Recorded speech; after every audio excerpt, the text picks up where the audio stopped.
So, balikan natin yung example kanina na present ko.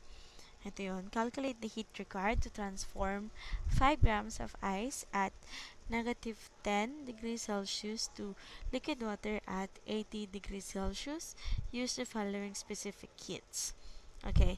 So, bago ang lahat, we have to draw first a graph of your heating or cooling curve. So, for this, you'll have your energy, and this is your temperature. Okay. So, saan ba siya nagsimula to transform 5 grams of ice at negative 10? So, mag-start siya ng negative 10. So, this is negative 10. This is 0. So, natin dyan muna. Mas alam natin na temperature dito, 0. And then, 10, 20, 30, 40, 50, 60, 70, 80, and then so on and then so forth. Kaya wag natin ilagay dun sa may part ng energy. So, saan siya nag-start? Okay, so, nag-start siya ng negative 10. Okay? So, kailangan niyang ma-reach yung 0 degree Celsius para magkaroon po tayo ng phase change. So, bago niya ma-reach yun, kailangan mo nang tumaas yung temperature hanggang 0. Okay? Tumaas na. Okay? So, dito sa may line na to, nagkaroon po tayo ng temperature changes. So, nung na-reach na yung 0, what's going to happen? It will change in phase. So, since phase change siya, ang ating line ay straight line lang. Tama? That's a straight line. And then, susunod, pag na-transform na lahat ng solid into liquid, saka siya tataas ng temperature hanggang doon sa may 80. Okay? So, here, meron tayong increase in temperature. Dito naman, stay constant siya. Change in phase naman po tayo. Okay?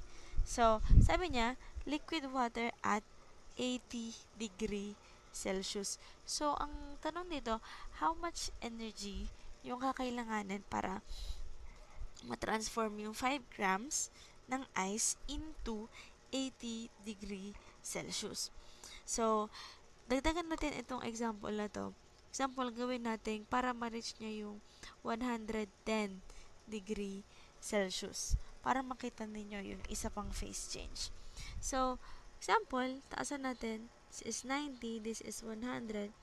For example, na-reach na yung 100. Anong mangyayari pag na-reach na yung 100? Magkakaroon ulit siya ng phase change. Okay?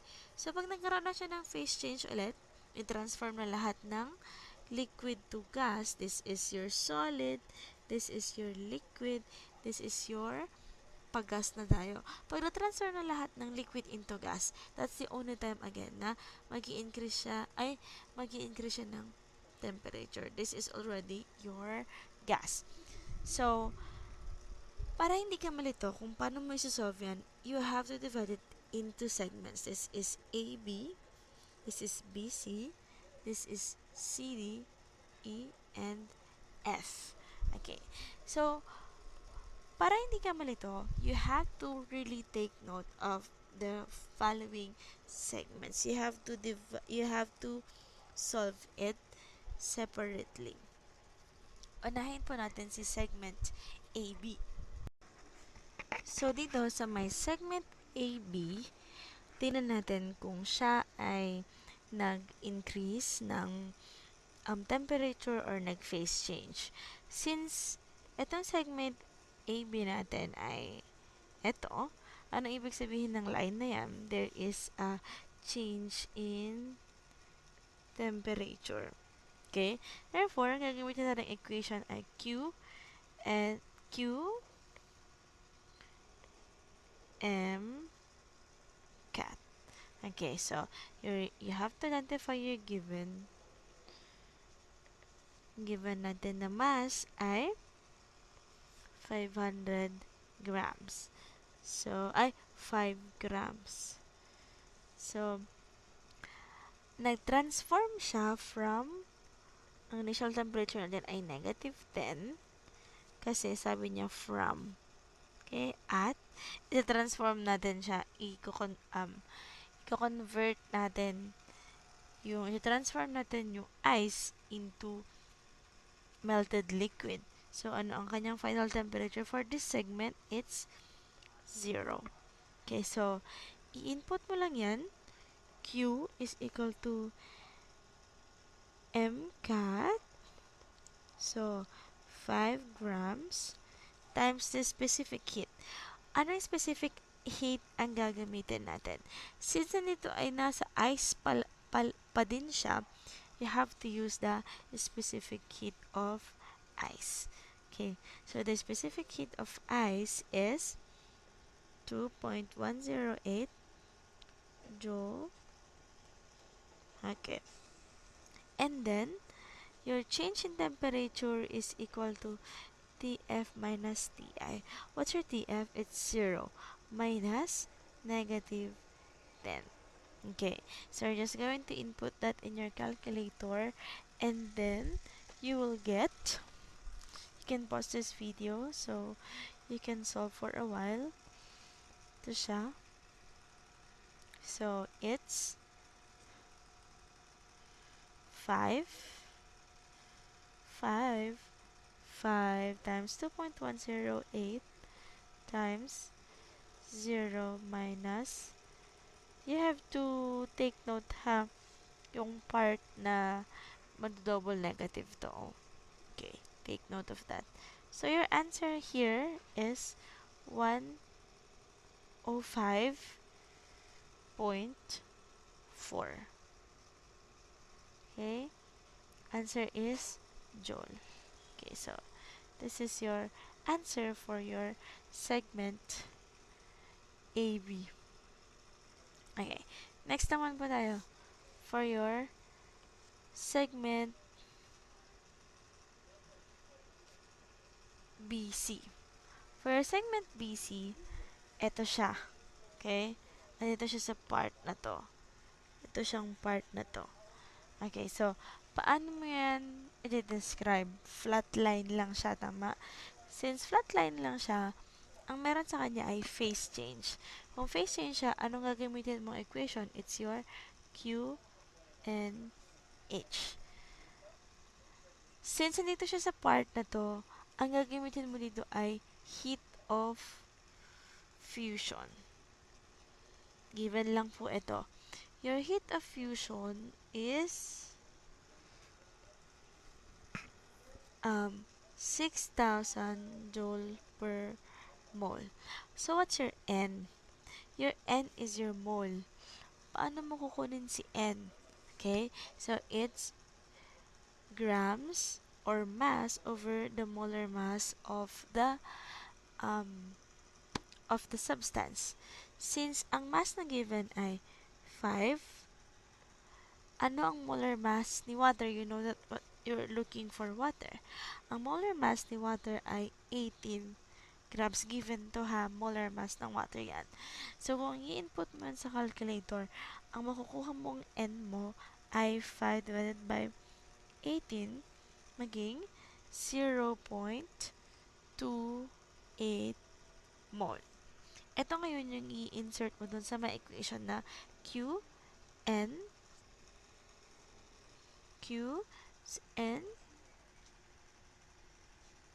times your heat of fusion, which is 6,000 joule per mole.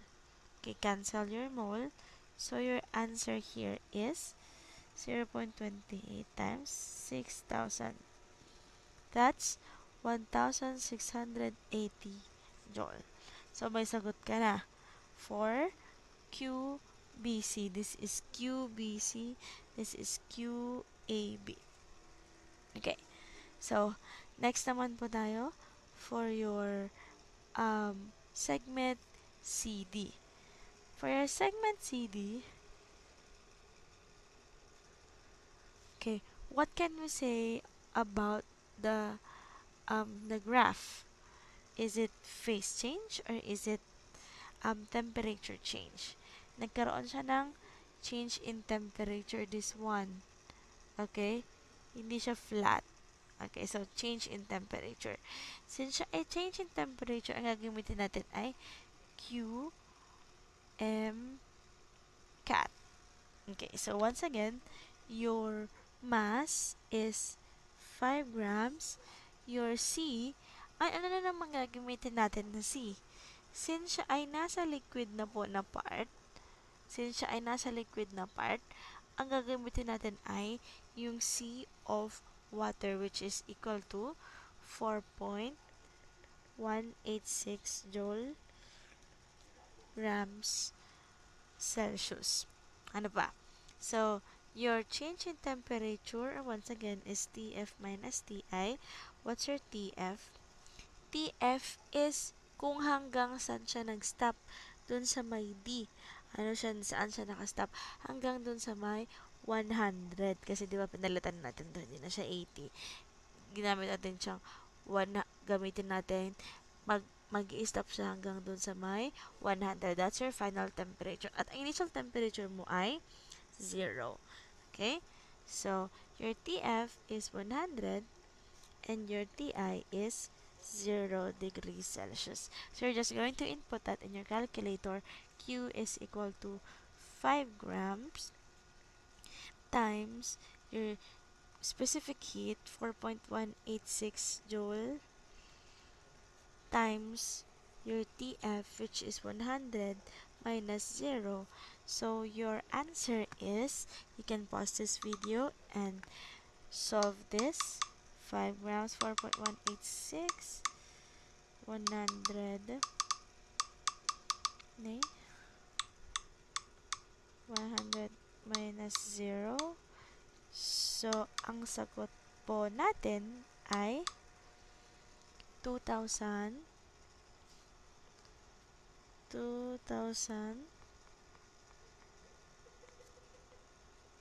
It's 2093 joule. Okay, that's your answer. Okay, now, this is for segment CD. Next naman po tayo for your banking. Next naman tayo for your segment DE. What can we say about the graph? Straight line lang siya. So, ibig sabihin, siya ay phase change. Si segment DE po natin ay phase change. Since siya ay phase change, ang gagamitin nating equation ay si Q and H. We already know that our N is 0.28. Yun na din ang gagamitin natin dun sa may second. So, 0.28 mole times your, anong gagamitin natin change in H? Since siya ay nag-transpose na from liquid to gas, itong gagamitin nating latent heat ay yung heat of vaporization, which is 40,700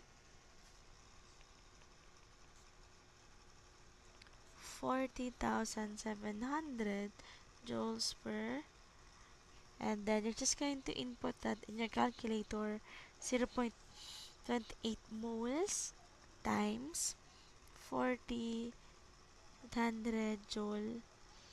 Okay, input mo lang yan sa calculator and you'll get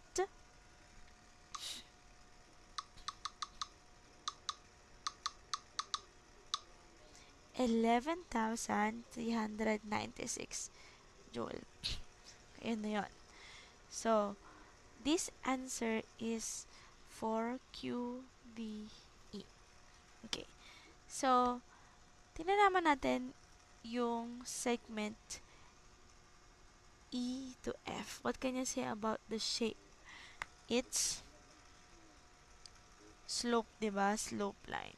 Since siya ay slope line, ang gagamitin natin ay yung QM cat. It's your Q is equal to, mga ulit yan? QEF is equal to QM cat. Okay, so once again, your mass is 5 grams. Your C, since ano ng phase niya by that time, naka-reach na siya ng 100. So, na-transform na yung mga liquid into gas. So, ang kukunin natin specific heat ay yung C of your vapor, which is 1.97 times, 1.97 joule. Okay, and ayun. And then, your TF is kung saan siya nag-stop. Saan ba tayo mag-i-stop? It's 110. 110 yon. And your TI will be 100. So, your TF is 110 and your TI is 100 degrees Celsius. So, you're just going to input that in your calculator. So, 5 grams times 1.97 times your TF minus your TI. So, input that in your calculator at ang makukuha mo ay 5, 1.97, 110 minus 100. So, ang makukuha mong energy ay 98.5 joule. That's QEF. Okay, para makuha mo yung total amount of energy because that's what you're looking for, i-total mo lang lahat. I-total mo lang lahat. Your Q total, QAB plus QBC plus QCD plus QTE plus QEF. That will be your total. Okay, yun lang. Thank you so much for listening.